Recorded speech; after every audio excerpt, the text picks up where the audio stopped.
guys, what it is your girl Cadillac. Yes, I'm Cadillac Dixon.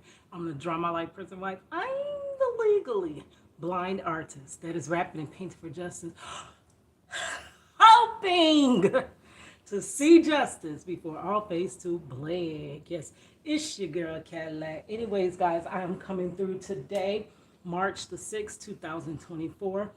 Um, I don't know, though I have the broad daylight coming in, it is still dark. So don't know if that helped any. I had to cut the light on and then I got the light shining in, God's light. So I don't get this set up, but we're about to start working on the Queen Latifah project, Reach the World. I am late doing it. I should have been started on this. Please excuse me because I am a mess. But you know what? So I'm in the process of picking a picture to draw. Maybe I need to get y'all closer. Y'all know Queen Latifah is beautiful. This lady is beautiful, gorgeous. So I want to really take my time and do a good picture for her. I wanted something like, oh, maybe I can do a good style today and then put one of her throwback head pieces on. She is so beautiful. But I want to pick a picture that I can draw easily. I am just doing the outline because I don't have time. I don't have lines either, in case you're wondering. Yeah, I don't have time. And I am squeezing my art into my life, barely. So let's get a really good facial shot. We're just going to do the outline. That one's pretty, but I don't like the direction that she's. I want her to look the other direction. I don't know why. But we could use that one. Let's look a little bit further because I could flip that image.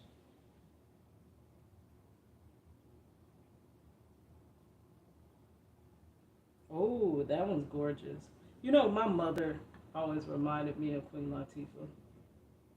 They could actually be doubles. I have to show you some pictures of my mother. That one is beautiful. But then, I don't know how I would put the crown on her. I would have to find a way to put a crown on her.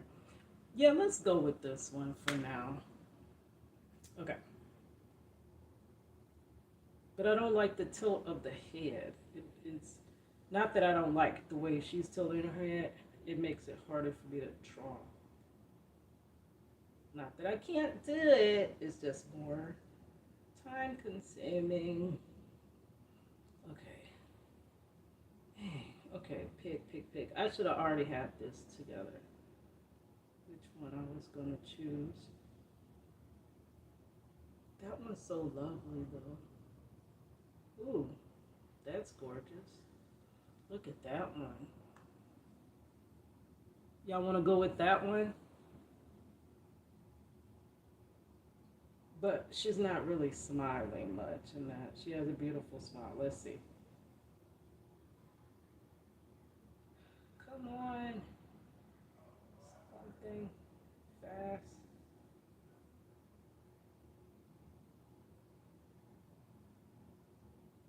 Ooh, that one's pretty. That one's pretty. There's a good smile, but it's not quite a, that's a, what you talking about smile. Ah, come on, guys. I got to find something. Please, Lord, send me to a good picture. Old school Queen Latifah. But I don't want to draw her old school. Good. I'm going to combine the two.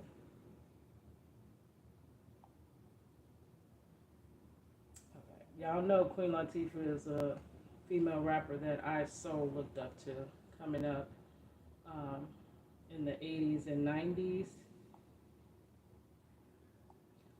She actually was getting a message across in her music. Hip hop actually used to be positive until someone flipped it, inverted it, into something completely opposite of what it was. It was to enlighten and it was to inspire us to change our own situations in our communities.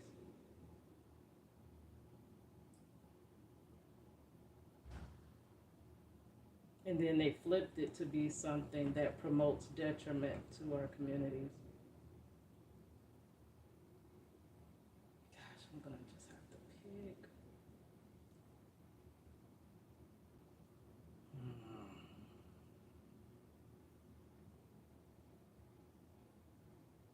Why am I having such a hard time choosing?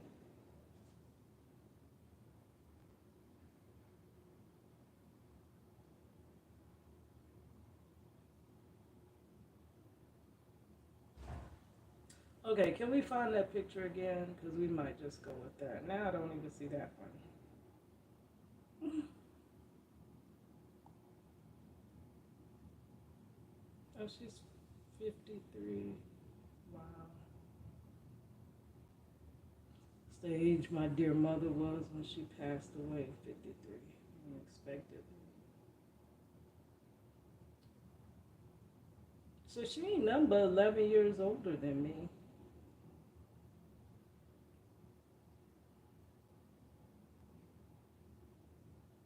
Okay, so we're gonna screenshot this so that I don't have to go back looking for it. Because a lot of times I'll start a drawing and then I don't know where the drawing is, so I can't finish it. That happened with To a Woman's Heart. I started drawing her and I couldn't for the life of me find the picture I was drawing from. Till my sister was like, "Hey, do you want this picture?" And I realized I took the picture on my sister's phone. That's why I couldn't find it. Okay.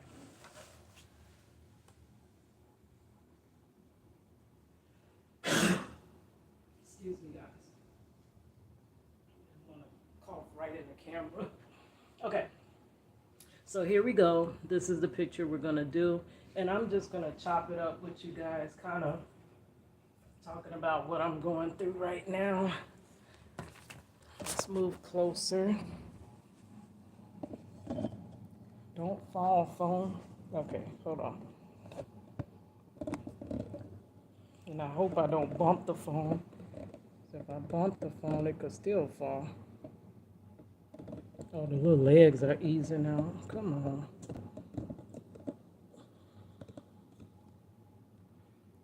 Legs of my tripod. Okay, so let's start drawing this outline. I'm going to take the tablet case off so that it's not so heavy in my hand.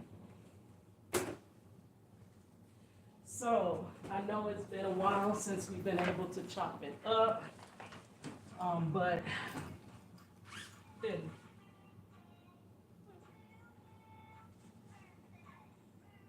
why is this thing playing Gracie's going to birthday? That's my granddaughter's favorite. But yeah, so stop. TikTok is playing in the background and I'm trying to close it. I just want to see the picture. Okay, there it is. That's the picture we about to do. We're just gonna do the outline as we chop it up. We got now about a good 30 minutes, and then I gotta be out the door. Yeah, so work has been weighing on me for the last couple of weeks. So, personally, life for me has been going pretty good. Y'all know that I talk about narcissistic energy and stuff, and I'm 42 now, going on 43. And it wasn't until I turned 40 that the Lord revealed to me what was wrong with me. And I got that revelation because I was crying out to Him, trying to figure out what is going on. Like, I don't get, I'm not understanding life, basically, because I try my best. I do the absolute best that I have. I give the best that I can give. Um, I honor everyone around me, all my family. I honor my friends that when I had them, but I don't really have friends now because friends would always betray me. Family would always betray me as well, but family, you're always going to forgive them. So they have like this blind forgiveness because they know no matter what you do to Keita, Keita's going to, forgive you. And job situation as well. Everywhere I go, I always try to be the best employee that I can be, honestly. And no matter what I give, I always get what direction do I want the sign to be in? Okay, I guess I do want the sign this direction. No matter what I give to, my employer, it seems as though it's never enough. I'm still always mistreated. Um, Several jobs. So, what ended up occurring to me is that though this is a different situation with a different person, it's a spirit that seems to try to constantly follow me. The spirit, the narcissistic spirit. So the spirit is not just attached to one individual or one place. This is why I've experienced this spirit in many different areas of my world. I mean, of my world. I ain't got no world, girl. Of my life. So the spirit of narcissism. Oh, that sounds good for the justice system. Narcissism. But for the spirit of narcissism within family members, it was almost like it just traveled through the family member to the next person. So it's like a generational curse within the family. Because I would experience some of the same situations with different family members. And I know I'm not perfect. I'm definitely not perfect. But I try to do the best humanly possible that I can. Now, not all humans try to be the best human they can. So you can't always put us on the same level playing ground. And with the narcissistic energy, because they're on purpose being deceptive, and because you make mistakes and you're not perfect, they try to make that the same thing. So if they do something to you, oh, it was a mistake, I'm not perfect, I'm human. So they hide behind being human as being the reason why they hurt you so. And you forgive and forgive and forgive and forgive and forgive and forgive and forgive and forgive and forgive and forgive and forgive and forgive, forgive, never forgetting, because you know how they hurt you, but you forgive and forgive, because you got to be the bigger person who wants to be childish, right? So it wasn't until I was 40 when I cried out to God, what is wrong with me? I try my best to treat everybody right. I come to everybody's aid. I'm always a crying shoulder. When I need a shoulder to cry on, we talk about my situation for 10.5 seconds, and then we quickly jump back to your situations and your problems. So I'm your crying shoulder, but you're no shoulder. Your shoulder goes slouching when I need you. And I'm constantly, no matter how I try to help, you turn my help into me actually trying to hurt you. And it always kept getting shifted on me. And it went back into making me think that, well, it's because you're not analyzing it to myself is because I'm not a good enough person to treat correctly. That's why people do this to you, Keita, because you're not good enough. You've never been good enough. You were bullied. You were the least liked. You were always the last pick. You were always the one that people dealt with just because they had to. You were always the one overlooked. Did not matter how much talent you had, what you were doing, how good you were, how good you tried to be, how good your behavior tried to be. You were never noticed. And it's because you're not good enough. So if you try to be better, maybe you could reach that threshold where you could be good enough and people would try to treat you better. Because people would treat you the way that you really are.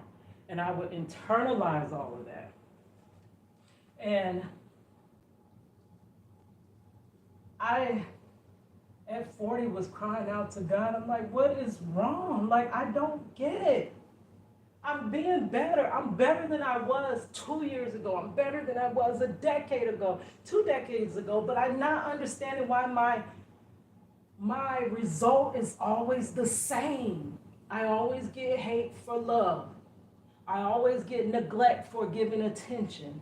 I always get me putting myself on the back burner to help you to be in when my stuff is due to be done to, oh, I would like to help you, but such and such and such. And God revealed to me about narcissism and the spirit of narcissism. And when I learned, because I really didn't know, because what keeps you in a narcissistic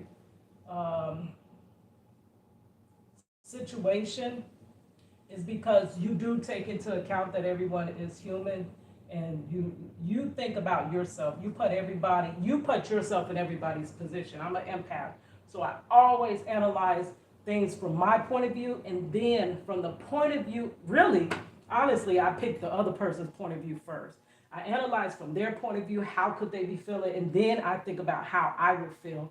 And I put their feelings of what I think they would feel first before I even put my feelings of how I truly feel.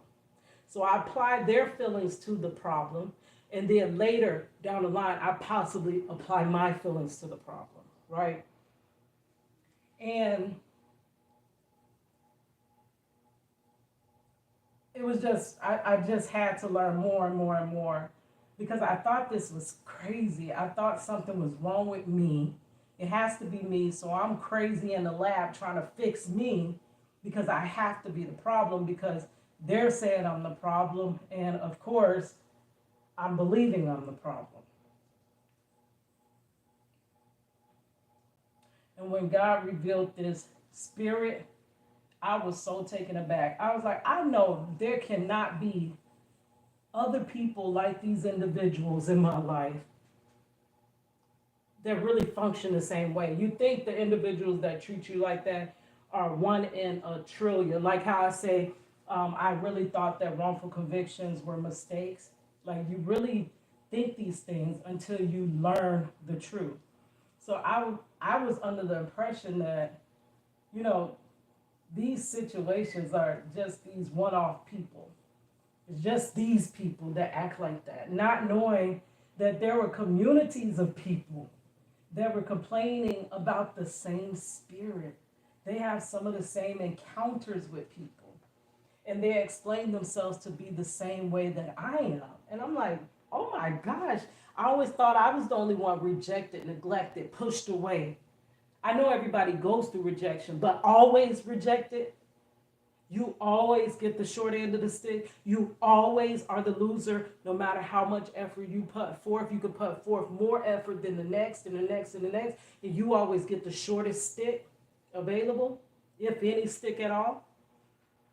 And I realized that it's not just the one-off. This happens a lot. It affects a lot of people. A lot of people have lost a lot of their self-esteem behind this. They're not feeling worthy enough to be loved because of this spirit. And it's rampant. It runs rampant. And it didn't just affect me.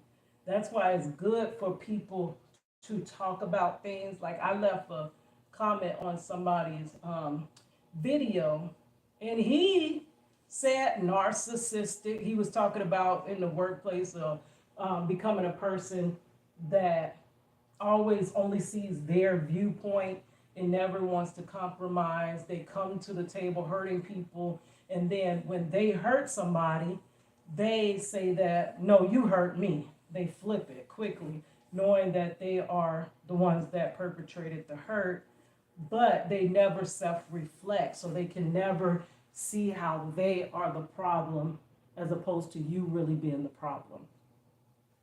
And I said, whoa, I dealt with narcissistic energy my whole life. It has plagued me because I didn't know what it was. Now that I know what it is, I can look back over my life and I could see how it played an intricate role in my life. So I said that somebody, here's that narcissistic spirit. Oh, that was your fault because you let people use you. So get over it. I'm like, where did jail you even come from? Only on this man, the video had a bunch of comments. Why you find my comment out of everybody's comment to tell me about some get over it? You don't know that I am getting over it, but me talking about it is going to help someone else get over it too, because I'm not in it for just myself. So me getting over it, yes, I'm getting over it. And it's not something you just get over, like jumping over a hurdle. It takes time to get over something. So I'm getting over it. But as I'm getting over it, I am telling the next my stories of where I came from, so that those persons that are still in the dark and think that they are the problem and constant critiquing their self and making their self, trying to make themselves better and still never elevating to the pinnacle of who they should be, elevated too high enough to receive love from these people that will honestly never love them. It's to help them. So because you talk about your problems does not mean you're wallowing in your problems. You're working through your problem and you're teaching where you're going through to the person that's behind you down the road. And I'm like, really? You just come from nowhere. So that spirit just runs deep. So for a while on my job has been pretty decent. I mean, I've been bringing my concerns to my job for my area that I'm in. I've been there for about 3 years, since 2021, because I had to leave the laundry room I was working in because of my injuries. I'm disabled. They cannot fix my injuries. My injuries are permanent life injuries. You cannot fix them. So the most thing that I can do is try to subside my pain and try to not further injure myself. Stop and slow the deterioration. The injuries that I go through, y'all know I talk about quite a bit. It is not because I'm not over it. Well, I'm not over it. I'm getting over it.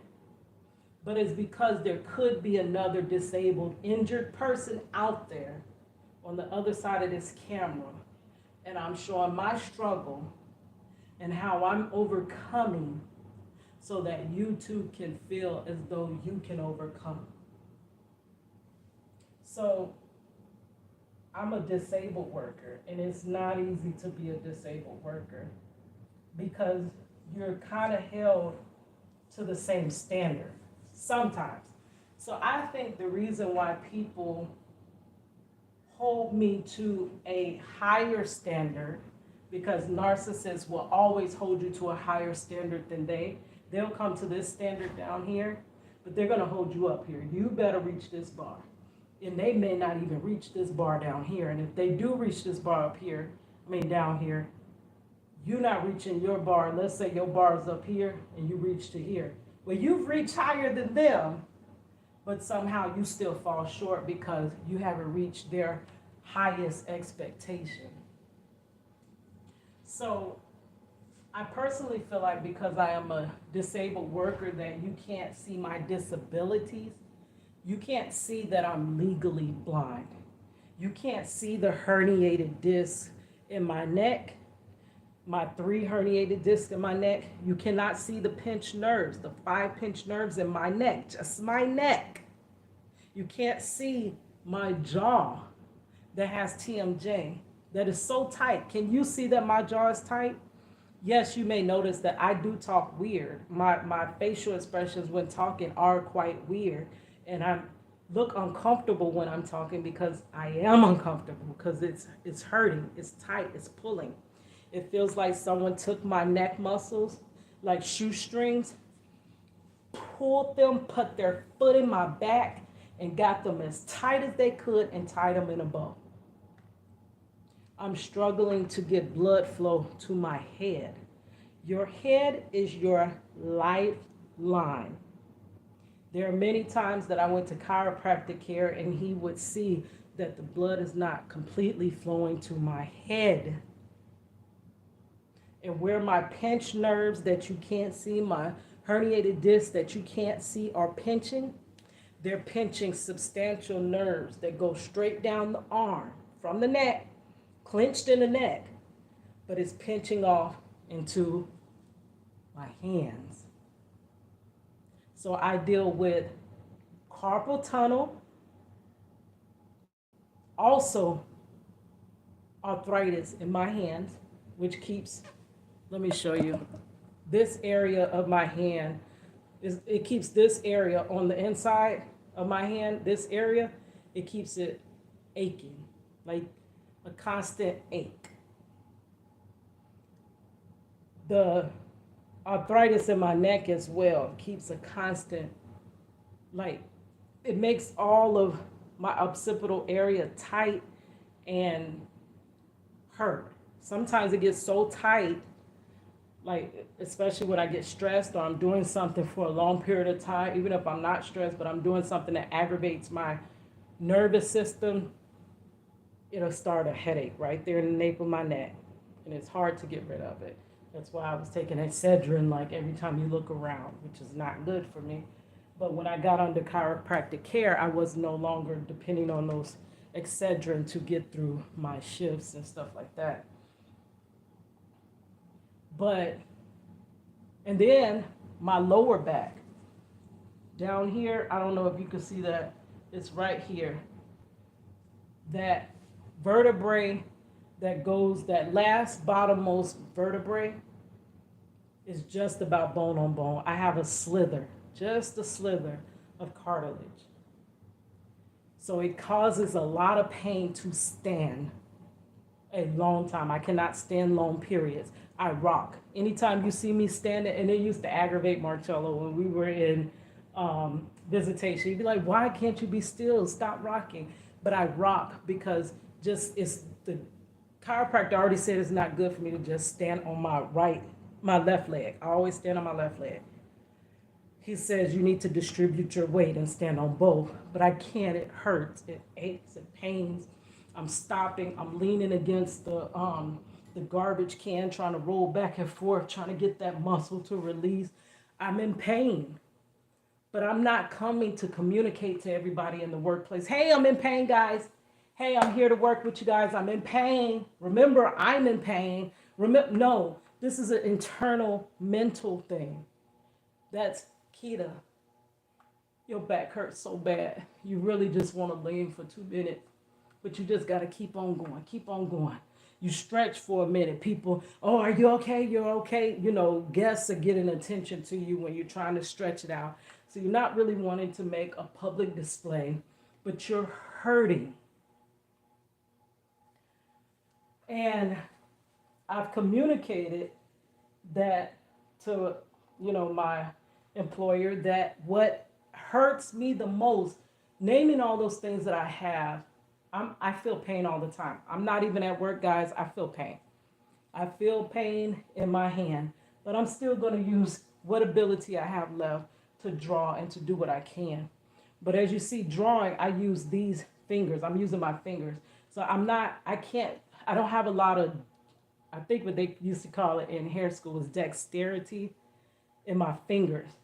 My fingers are harder to use. If I have to do something with my whole hand, it's easier because all the parts are working together. A fist, like when they said that mighty blow, one finger could do nothing, but a whole fist can cause a mighty blow. That was from that Big Mama said that in Soul Food, right?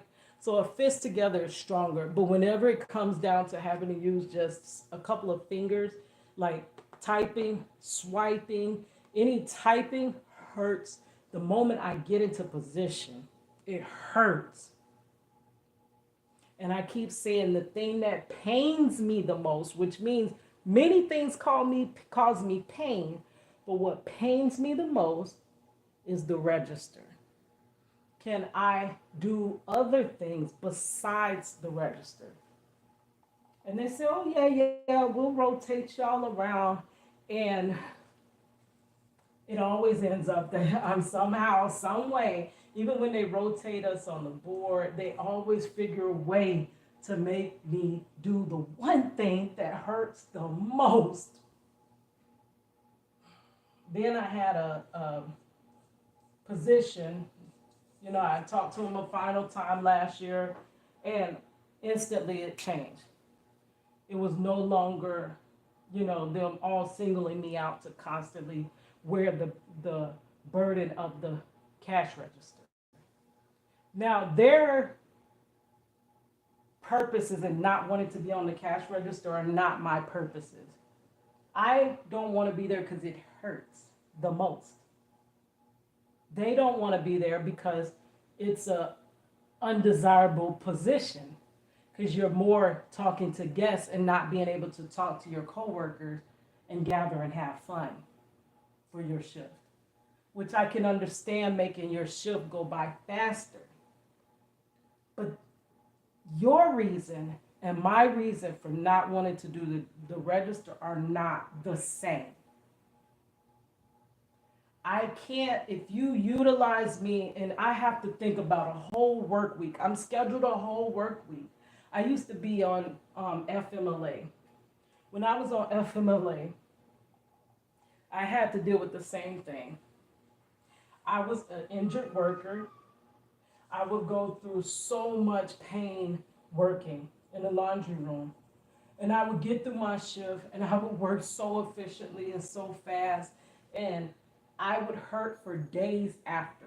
So I would work 3 days, and it literally would take me 2 days to somewhat recuperate. So it'd be the 2 days of FMLA and my days off. So a couple of days later, I would come back for another 3 days of work, full force, trying to work as good as I can and trying to hang as good as I can, and, just being in pain. But I would come back kind of refreshed a little bit for another week of work, right? And the people, not the managers, the co-workers, talked so much junk about me. They talked so much mess about me because I took days off. And I wasn't taking days off to go have fun. I wasn't taking days off because I just don't want to work. And I wasn't getting paid for these days off, right? I was taking days off because I'm hurting. I am hurting. And they all talking, yapping behind. Oh yeah, ain't like she gonna be here tomorrow. Yeah, she always talking about this hurt, that hurt. And I'm like, really? If I could just transfer my pain to you and you could see how this feel, or if you had to go through the same injuries and work through them like I have to work, would you feel the same way? You wouldn't even probably come and do that awesome job 3 times a week. So, I mean, it has always plagued me being injured, an injured worker, having to try to work to make pay. That's why I try to build my social media or my art career or graphic design career, which I don't really have enough time for because I'm still devoted to this job. And I don't know how to split the time. I don't know how to split myself in two. So I still try to do those things, building, like brick by brick. And one day maybe something will take hold and start generating some revenue so that I don't have to depend on this job. Like I say, work to live and I live to work. I hustle hard until it hurts. I work my fingers down to the bone. And when I say that, I feel it. I work my fingers to the bone. And once I pay my bills, it ain't nothing to come home with. Once I pay my bills, it ain't nothing to come home with. I'm giving all the energy I have left in my body to work a job just to keep my insurance and to barely sometimes pay my bills. Now, in those shoes, if you are a able-bodied worker and you could work a full work week, you're able to work as many hours as you want. Many times I need to work more hours, but do I work the more hours and be in pain to get a little extra money, or do I take the time off? And if I'm going to be in pain some type of way, do I want to be in pain painting and drawing? Or do I want to be in pain constantly working at the bottom, never being able to get to the top in a job? So I weigh my options and I'm like, okay, so let's pursue this some more. This may take off soon. Hopefully it takes off soon. I put so many eggs in this basket, it has to take off soon, right? So that's how I ended up where I'm at now because of the situation. It got one day I was hurting so bad. They talk about me so bad. I would go in the bathroom and rub muscle rub cream all over me, ice my body. They don't know that's what I'm doing. Oh, she gone to the bathroom again. Oh, she always. People need to stop talking about people. You don't know what people are going through. People are hurting sometimes. And your talk can push them to their last point. But they talking junk, talking junk, talking junk. So now in my location, they settled it, gave me another position where I didn't have to be on the register so much. Immediately when they said I couldn't be on the register so much, certain people had their vendettas against me because of it. Because I guess if I take myself out of always being in that position, now sometimes you have to be in that position. And sometimes you have to be in that position. It won't just always be me in that position, right? So they get mad at me because I'm not being that floor mat or that table. I'm not bending over no longer to be, you build yourself up on my back. So for a while it subsided. I was not being on that register all the time. Well, they decided to let that position go. So now I'm back in the pot, boiling with everybody else, back free to always be on that register. But yet I still cannot always do that register. So what happens is the people I work with refuse to rotate. They don't want to rotate. So the rotation is just me. There's nobody else to rotate because nobody else wants to do the register. I was so aggravated yesterday at work because my right hand hurts. I'm trying to get ready for this concert. So I'm trying to draw. I try to preserve my hand as much as I can so that I can have it to create. So I even started trying to teach myself on my left hand how to do the register. So, you don't have as much control over the non-dominant hand. So I'm trying to teach myself how to push the stuff on the register so that this hand still has carpal tunnel, but it's not as severe as my right hand because my dominant hand, I do everything with it, right? So I'm trying to teach myself by moving so slow. And now back to back to back, I'm noticing that's hurting my shoulder. So I'm using my left hand in a way that I don't know how to use it, and I'm lifting up my arm, right? And I see this long, long line. And in my mind, I'm like, oh my God, how am I gonna do this whole line?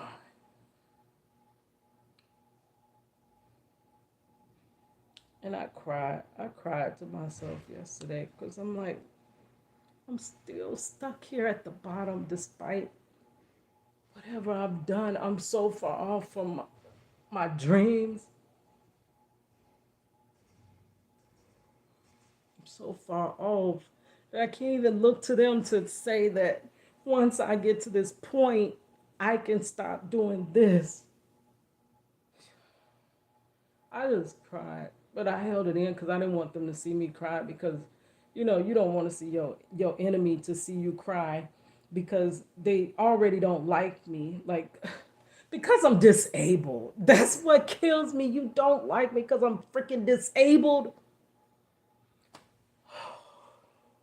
All right, guys, I'm sorry. I hate to let that load out on y'all, but uh, I don't know. It does too much. I can't hold it in. It's hurting.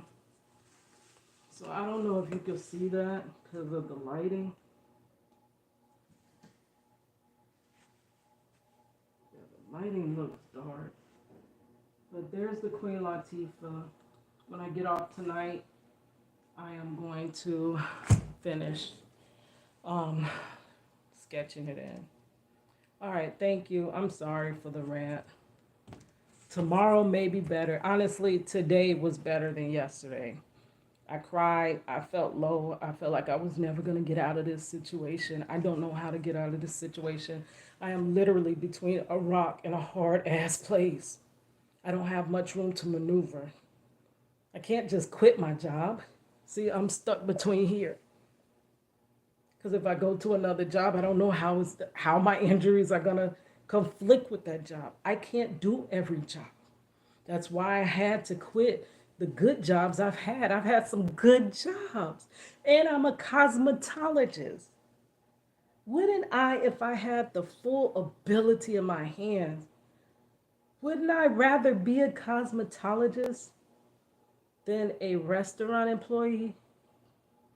If I had the full ability in my hands, wouldn't I rather be the graphic designer working for a company because I have the degree to do it, but I don't have the physical ability to do it? Wouldn't I rather do that than to be in a restaurant on a cash register all the time so that no one else has to touch it? Like, I felt really defeated yesterday. Came home, went to sleep, took several hours nap. I was like, ain't no point in trying to do nothing. Nothing I'm doing is growing. I'm tired.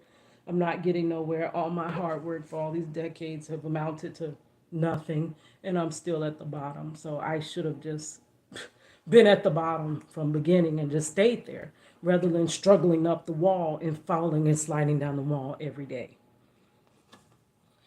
But God saw fit to wake me this morning. And I woke up with a little less pain. I prayed before I got in the shower. I was like, Lord, please don't let me pull my back. Please don't let me pull my back, because when I go to wash my feet, that's when I usually pull my back for the day. Please don't let me pull my back. And I feel a little pain, but I didn't pull my back this morning. My hands got some pain in it, but they're maneuvering. And I felt a little bit better. And it made me think that God still has a purpose for me. Even how broken I am. Even how He still got a purpose for this broken vessel. So I gotta move on. I gotta push forward. All right, guys, thank you. Gotta run off to work. Thank God today I'm not working with those individuals. So I'm looking forward to a decent night. All right, hiss your girl Cadillac.